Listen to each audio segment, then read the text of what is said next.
43 voicemails in a single night, and not one of them said I'm sorry. 7 years ago, I left my family's home with $200, a single suitcase, and the winter coat on my back. My mother told everyone in our small town that I was having a breakdown, that I was a danger to myself, that they were terrified for my safety. But they weren't terrified. They were relieved. And they would have stayed relieved if my sister hadn't typed my name into a search engine last Tuesday.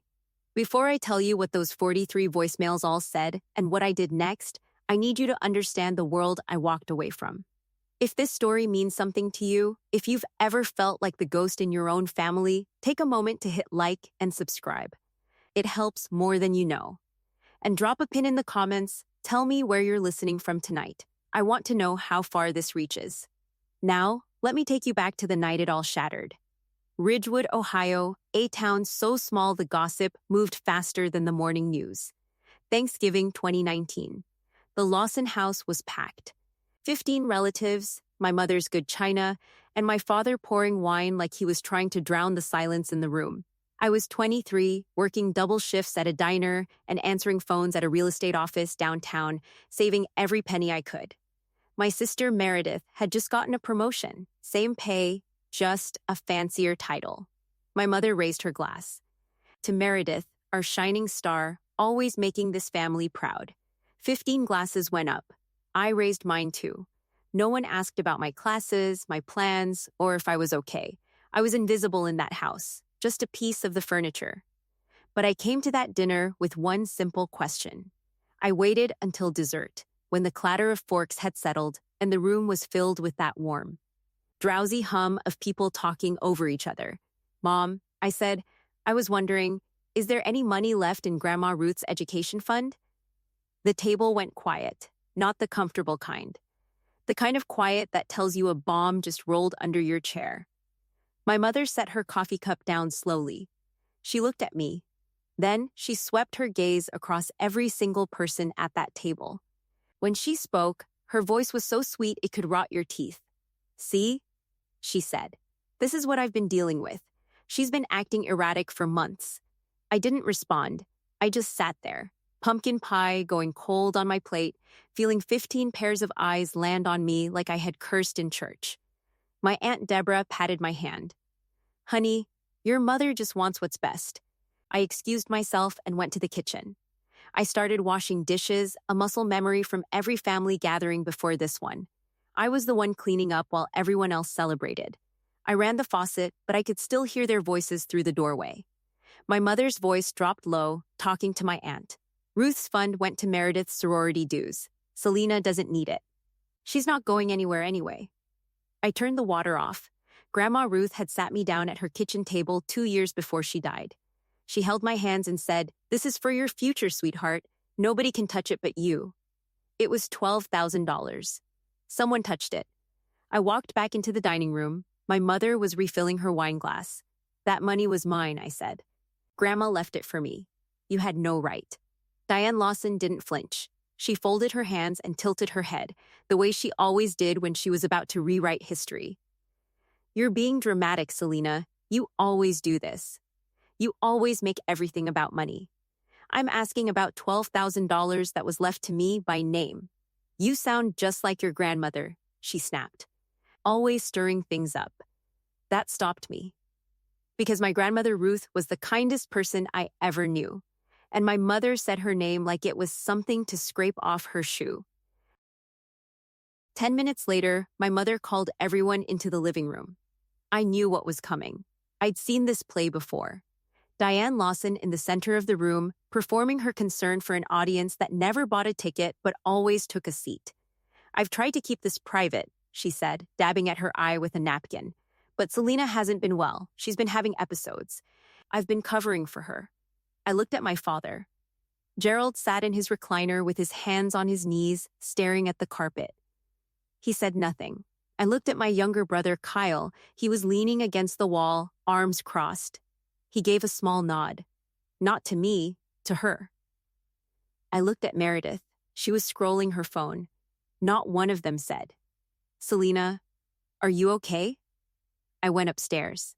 I packed a suitcase, took the $200 in tip money I had hidden in a book, and I grabbed a small wooden box my grandmother had left me, the one I'd kept on my dresser for 2 years without opening, because opening it meant admitting she was really gone.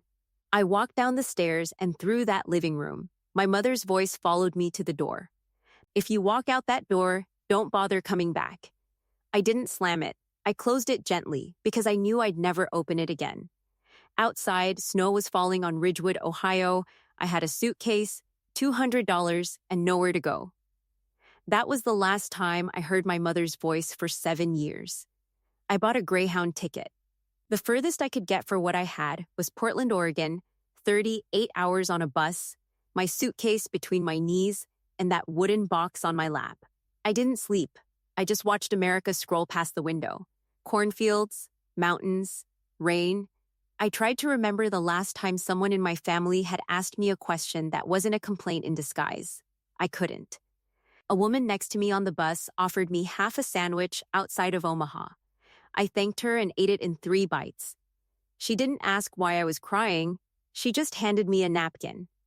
Sometimes strangers show you more kindness in 10 seconds than your family does in 23 years. Portland, December.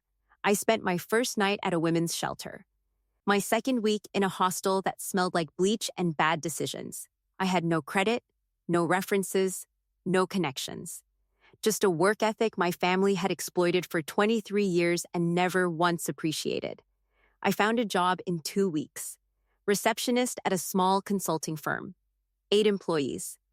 I answered phones and sorted mail. It wasn't glamorous, it was a paycheck. 3 weeks into my new life, I checked Facebook for the first and last time. My mother had posted in the family group, "Please keep Selena in your prayers.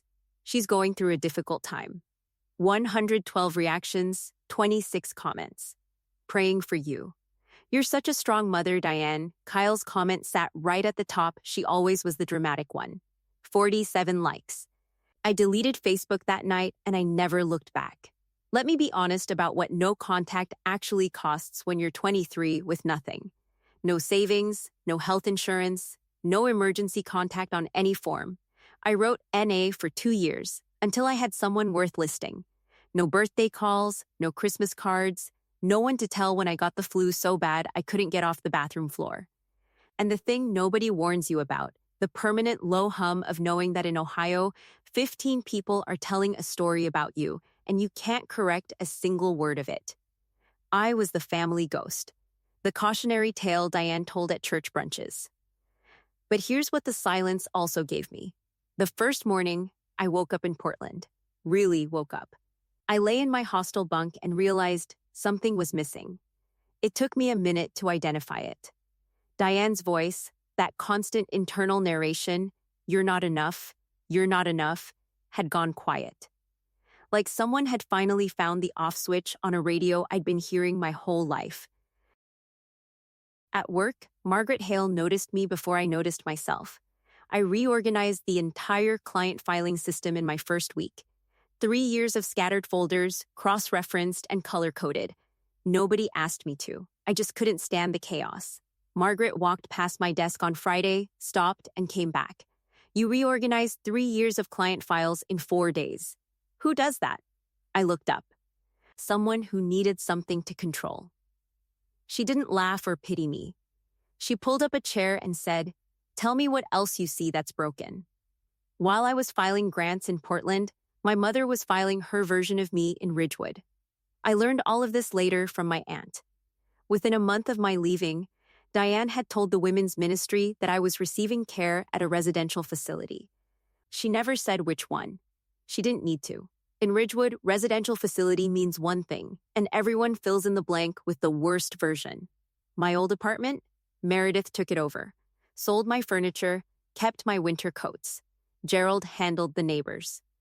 He'd stand in the driveway and say, "We just hope she's safe," his voice cracking at just the right moment. Kyle posted vague statuses. Family isn't about blood, it's about loyalty. Each one got dozens of likes. So, that was my family's version of me, a troubled girl who snapped at Thanksgiving, abandoned her family, and ended up God knows where. A tragedy they could carry like a handbag. Year 1 in Portland was survival. Year 2 was the first time in my life I made a plan that belonged to me.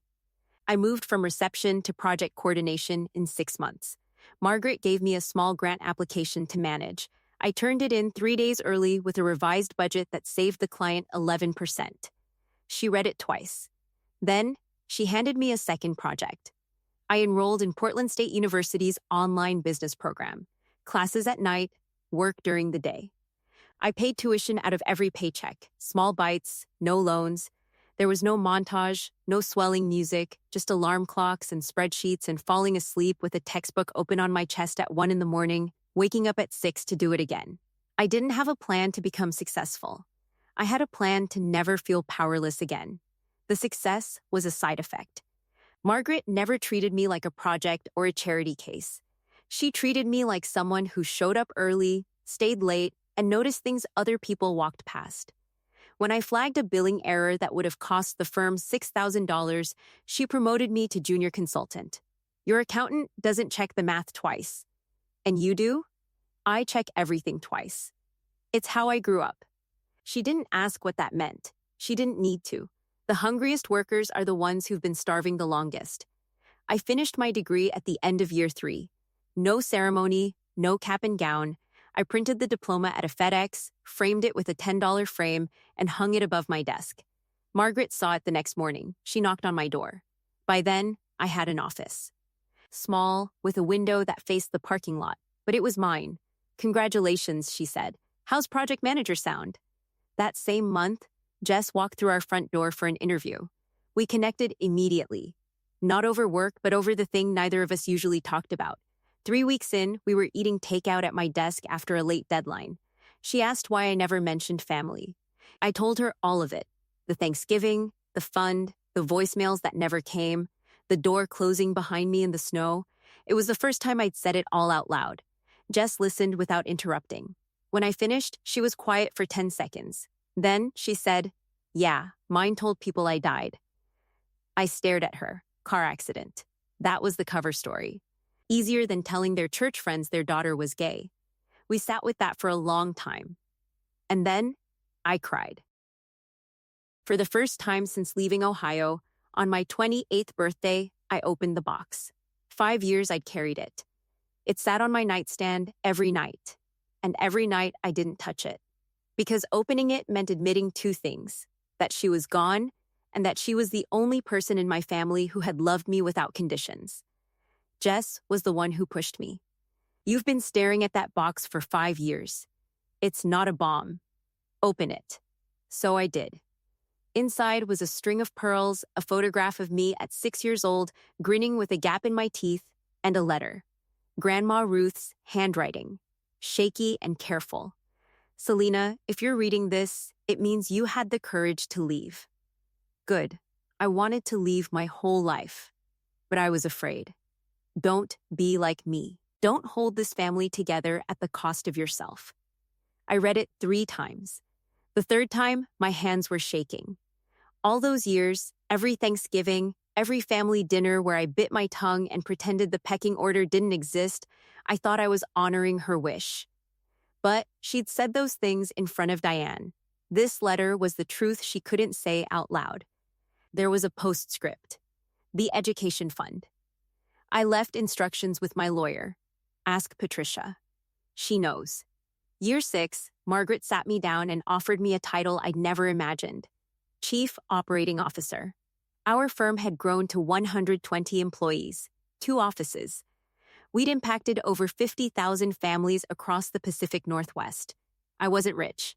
I drove a used Subaru. I had a retirement account and health insurance that covered dental. By Ridgewood standards, I was doing fine. By my own standards, the girl who slept in a shelter 7 years ago, I was breathing air I never thought I'd reach. The magazine interview came out in October. My photo, my name, my title. Margaret threw a small office party. Jess bought a cake. My life was quiet, steady, full of people who respected me. I didn't look for my family online. I didn't send checks or cards. I let them go completely. Some people might call that cold.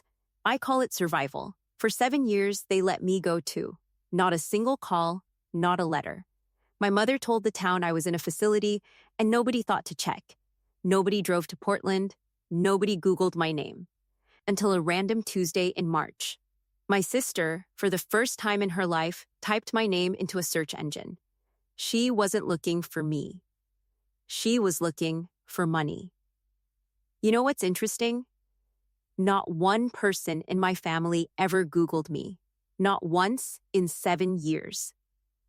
They were so committed to the story that I was unstable, they never even looked. I think about that sometimes. How easy it is to never question a lie when the truth might make you uncomfortable. 6 months before the voicemails, I got an email at work. The subject line said, "From your Aunt Patricia. Please read." I stared at it for 20 minutes before clicking. Patricia was my mother's younger sister, the quiet one. She'd watched everything and said nothing. Her email was 3 paragraphs. She said she was sorry she'd stayed silent. She said she was afraid of Diane. Then she told me the truth. Grandma Ruth's fund had been handled by a lawyer in Columbus. Ruth left clear instructions: $12,000 to Meredith, $12,000 to Selena. My mother forged my signature, consolidated the accounts, and moved everything to Meredith. Patricia knew, because she'd been Ruth's witness. I sat with that information for a long time. $12,000. I'd made that in a quarter at my firm by my second year. But the forgery, the deception, the fact that my mother stole from me and then called me crazy for asking about it, that was the architecture of my entire childhood in one transaction. I didn't file charges. The statute of limitations was gone. Patricia added one more thing. Your mother is chairing the Ridgewood Community Fundraiser this spring. The whole town will be there. 2 months later, Margaret came into my office holding her phone. You know, Pastor Briggs runs a church in some small town in Ohio. They want a keynote speaker for their fundraiser, someone with a personal connection to small towns. She looked at me. I recommended you. You grew up in a small town in Ohio, right? I hadn't told her which town. The town is Ridgewood. Great, you'd be perfect. I almost said no. And then I thought about Grandma Ruth's letter, about closing that door in the snow. I'll do it, I said. I Googled the fundraiser. The event page listed Diane Lawson as committee chair. The venue was the community center on Maple. The date was March 15th. I texted Patricia. I know about the fundraiser. I'm the keynote speaker. Her reply came in 30 seconds. I know. I didn't tell your mother. Be ready. I was going back to Ridgewood, on my own terms, through my own front door. 2 weeks before the fundraiser, on a Tuesday afternoon, my sister sat down at her kitchen table and typed my name into Google. I know the details because Patricia was there. Meredith was 32, freshly divorced, and drowning. She needed a co-signer for a loan. She thought of me like a tool you toss in a junk drawer, not with affection, but with sudden practical interest. She typed my name. First result, LinkedIn, COO. Second result, a business magazine profile. Third, my company bio, professional headshot. Patricia said Meredith stared at the screen for a full minute without blinking. Then she called our mother. Mom, you need to see this. See what? Selena, she's a COO. The sound on the other end of the line was not joy, not pride. It was a sharp inhale, the kind a person makes when the story they've been telling for 7 years catches fire in their hands. The call started that evening. I was in a conference room. My phone buzzed in my pocket. Then again, then it didn't stop. By the time the meeting ended, I had 43 missed calls, all from Ohio area codes. I went to my office, closed the door, and listened. Voicemail 1, Meredith. Breezy, like she was calling about brunch. Selena, it's Meredith. Listen, I need to talk to you about something important. Voicemail 7, Gerald. Halting, honey, it's Dad. The family's been going through a rough patch. We could really use your help. Voicemail 15, Diane. Clipped. Selena, this is your mother. Family is family. We need to talk. Voicemail 23, Kyle. Chewing something. Yo, Sel, it's Kyle. Looks like you're doing pretty good. I've got this business idea. Hit me back. Voicemail 38, Meredith again. The breeziness was gone. Her voice cracked. Selena, I know you're seeing these. I need help. Please, just call me. Help me. 2 words, over and over. In different voices, different tones, different levels of desperation, but always the same 2 words. Not I'm sorry, not I was wrong, not I miss you, just help me. 43 voicemails, 0 apologies, and every single one wanted the same thing. I listened to every single one, some of them twice. Then I set my phone down. I called Jess. She picked up on the second ring. My family found me. Oh, a pause. Which part hurts? The part where I'm not surprised. 7 years of building a life from $200 and a bus ticket. And the first time they reach out, it isn't to say they missed me, it's to ask what I can give them. I wasn't an ATM when I was 23, but apparently I'd become one now. I set my phone to do not disturb. I didn't call back. Jess said, "What are you going to do?" Nothing different. "I've got the Ridgewood fundraiser in 2 weeks. You're still going?" "It's my job, Jess. I don't rearrange my career because my family can't rearrange their behavior." She let out a small laugh. "Okay, COO, go get them." They didn't take silence well. 3 days after the voicemails, an email arrived in my work inbox. From Diane. Subject, your mother. "After everything this family has done for you, you can't even return a phone call? I've spent 7 years defending you. And this is how you repay me?" I read it twice, saved it, and didn't reply. The next day, a LinkedIn message from Meredith. "I see you're doing well. Congratulations, but I need a co-signer. You owe us that much." Then Kyle posted on Facebook. "Funny how some people get a fancy title and forget where they came from." 41 likes. I screenshotted everything. Evidence I could hold in my hands. That evening, Patricia texted. "They know you're the speaker. They're planning to be there." March 15th. I flew into Columbus, rented a car, and drove southeast for 90 minutes. Ridgewood looked smaller than I remembered. The hardware store, the diner, the church steeple, everything was the same, which made it feel like I was the one who'd changed dimensions. The community center was decorated like a wedding. 200 seats, nearly all full. I signed in at the registration table. A volunteer glanced at my badge and smiled. "Miss Lawson, welcome. Pastor Briggs is so excited to have you." Through the doorway, I could see the main hall. Tables of 8. And at the center table, in a navy blue dress, smiling and greeting guests like she owned the building, my mother, Diane Lawson. Gerald beside her. Meredith in a new outfit she probably couldn't afford. Kyle near the buffet, scrolling his phone. My whole family, 20 feet away, with no idea who was about to take the stage. Pastor Briggs stepped to the podium at 7:15.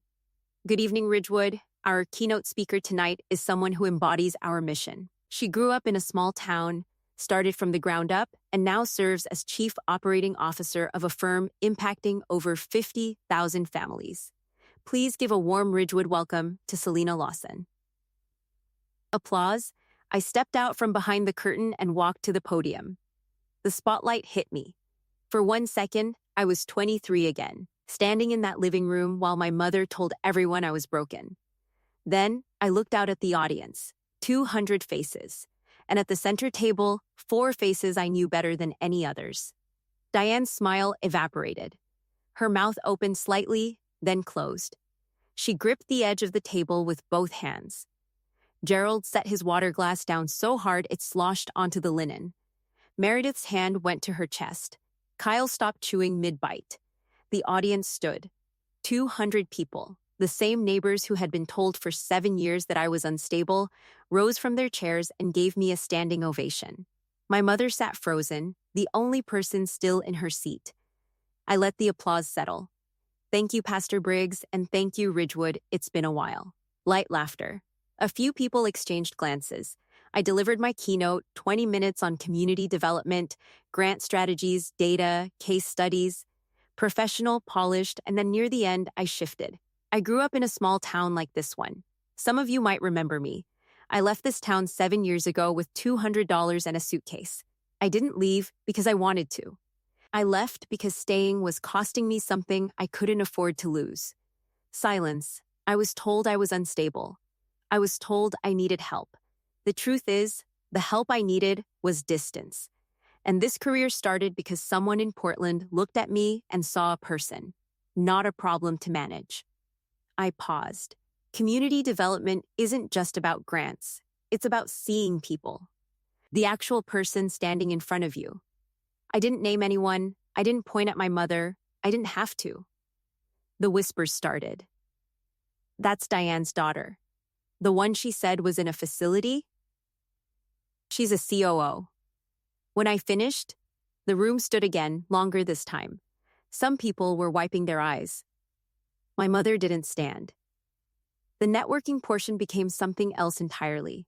People I hadn't seen in 7 years shook my hand. Mrs. Callahan hugged me so hard I heard her back crack. Diane cut through the crowd like a blade. She arrived with a smile so tight it looked bolted on. Selena, sweetheart, her arms open for a hug. What a surprise! Why didn't you tell us you were coming? I didn't step into the hug. You had my number, Mom, for 7 years. The smile flickered. She stepped closer, lowering her voice. You embarrassed this family. I didn't name anyone. Meredith appeared. We've been trying to reach you. We need to talk about the family. I heard your voicemails. All 43. Not one apology. Just help me. That's not a family reaching out. That's a collection call. Gerald materialized behind them. Selena, let's not do this here.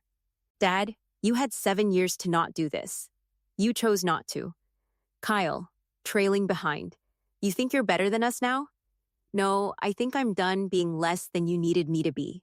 I stepped back, straightened my blazer, nodded to Pastor Briggs, and walked toward the exit. Steady, no running. No slamming. I'd done enough of that 7 years ago.